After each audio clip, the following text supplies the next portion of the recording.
सभी को नमस्कार। कैसे हैं आप लोग? उम्मीद करता हूँ अच्छे होंगे। तो चलिए आज हम लोग प्रश्नावली 3.2 का क्वेश्चन नंबर पहला को हल करने का कोशिश करते हैं।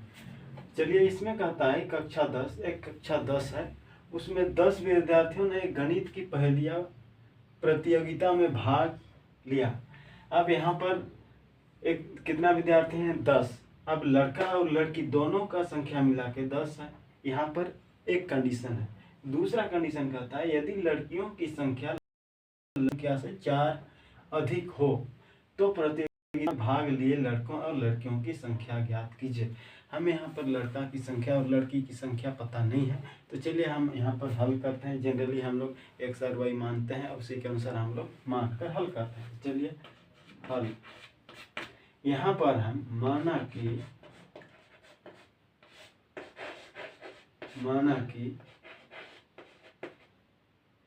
लड़कों की संख्या बराबर x है, फिर तथा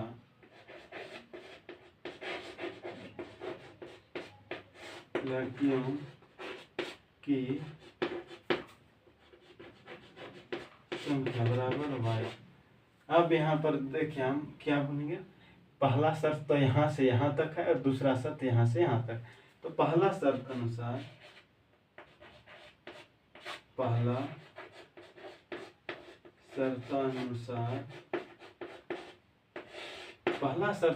क्या कहता है?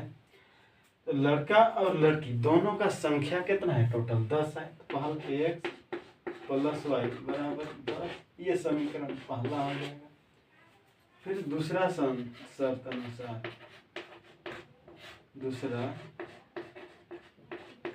अनुसार क्या हो जाएगा? दूसरा शर्त में कहता है लड़कियों की संख्या y है, लड़कियों की संख्या जो है लड़कों की संख्या से 4 अधिक है। तो लड़कियों की संख्या से 4 अधिक है। अब ये हो गया, तो इसको कह सकते हैं y माइनस एक्स। तो इसको उधर ले जाएंगे तो y minus x y minus इसको उधर ले जाएंगे तो x बराबर 4। ये हो गया दूसरा। अब यहाँ पर हमको ग्राफीय विधि से हल करने के लिए कहा गया है। तो ग्राफीय विधि से हम हल करने के लिए हमको सबसे पहले x और y के बिंदु चाहिए, हम बिंदु निकाल लेंगे। तो अब समीकरण 1 में x तथा y का मान रखने पर, ये खा है मान, क्योंकि इधर से लिखने नहीं बनता, आप लोग अच्छे से लिख लीजिएगा। तो क्या है समीकरण 1 x प्लस वाई बराबर 10। यहाँ पर हम कॉलम बनाएंगे x y। अब देखिए हम यहाँ पर मान लिया जाए x को क्या रख देंगे, x का मान 5 रख देंगे, तो y का मान भी 5 हो जाएगा। कैसे? जैसे x का मान देखिए, x का मान 5 प्लस y बराबर 10। अब y बराबर क्या हो जाएगा? 10 माइनस 5 करेंगे तो 5 हो गया। अब देखिए y का मान हम लोग 4 रखेंगे, x का मान हम लोग कितना रखते हैं? 6 रख लेते हैं। तो y बराबर कितना हो जाएगा? x का मान 6 रख देंगे तो y बराबर 4।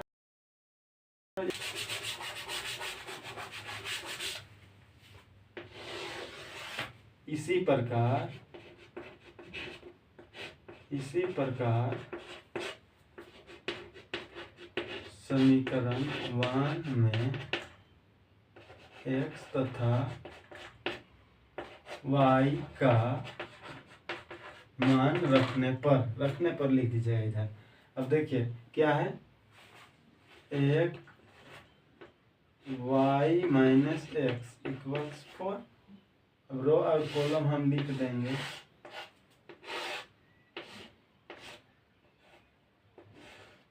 अब देखिए यहाँ पर y माइनस एक्स बराबर 4, वही ना है यहाँ पर। यहाँ पर कहता है लड़कों की संख्या। देखिए अच्छा है। अब देखिए हम यहाँ पर x का मान कितना रखते हैं, x का मान 1 रख, x और y। यदि हम x का मान 1 रखेंगे तो इधर चला जाएगा तो कितना हो जाएगा, 5 हो जाएगा।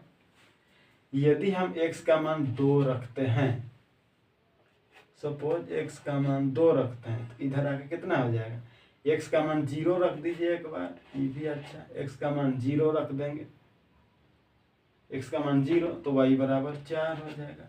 अब ग्राफीय विधि से, ग्राफीय विधि से क्या हो जाएगा,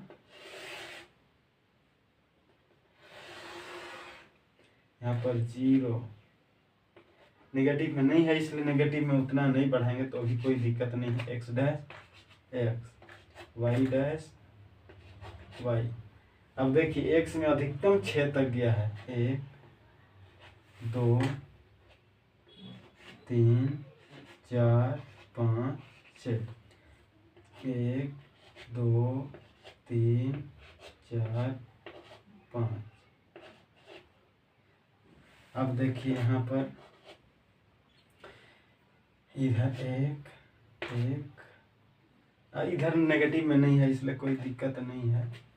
अब देखिए x का 5 y का 5, x का 5, x का इधर 5, y का भी इधर 5, तो यहाँ पर 5, 5, x का 6 y का 4, x का तो 6 लेंगे, y का 4 ले लेंगे, यहाँ पर 6, 4। इसको हम लोग इधर से ऐसे टान देंगे।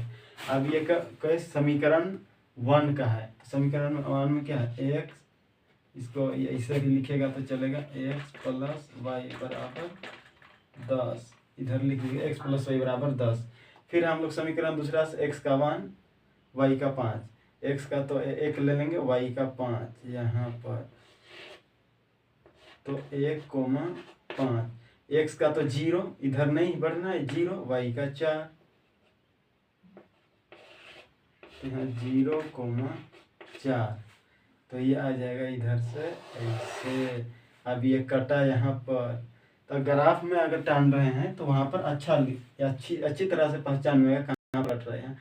हमको लग रहा है यहाँ पर 3 में कट रहा है और यहाँ पर 6 में कट रहा होगा, अनुमान से बता रहा हूँ 3 और 6 में कट रहा होगा यहाँ पर। अगर यहाँ पर कोई भी चेंज हो सकता है आप ग्राफ में कीजिएगा तो यहाँ पर जो संख्या आया, यहाँ पर जो भी संख्या आएगा x, y के फॉर्मेट में आएगा। तो यहाँ पर जो संख्या आएगा, मान लीजिए यहाँ पर x का मान 3 आया तो x का मान 3 हो जाएगा और y के जगह पर कितना आया, 6 आया सपोज दैट। तो यहाँ पर लड़कों की संख्या कितना हो जाएगा, 3 और लड़कियों की संख्या 6। समझ में आ गया होगा, लड़कियों की संख्या 3, लड़कों की संख्या 6। जो यहाँ पर आएगा वही, x में अगर 3 आया तो लड़कों की संख्या 3, y में अगर 6 आया तो लड़कियों की संख्या 6। तो उम्मीद करता हूँ आप लोग समझ गए होंगे।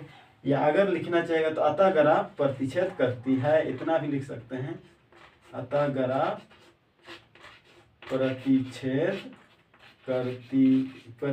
करेगी, ऐसा भी लिख सकते हैं। तो उम्मीद करता हूँ आप लोग समझ गए होंगे। यदि नहीं समझ में आया तो कमेंट कीजिएगा और अच्छी तरह से समझाने की कोशिश करूँगा। धन्यवाद।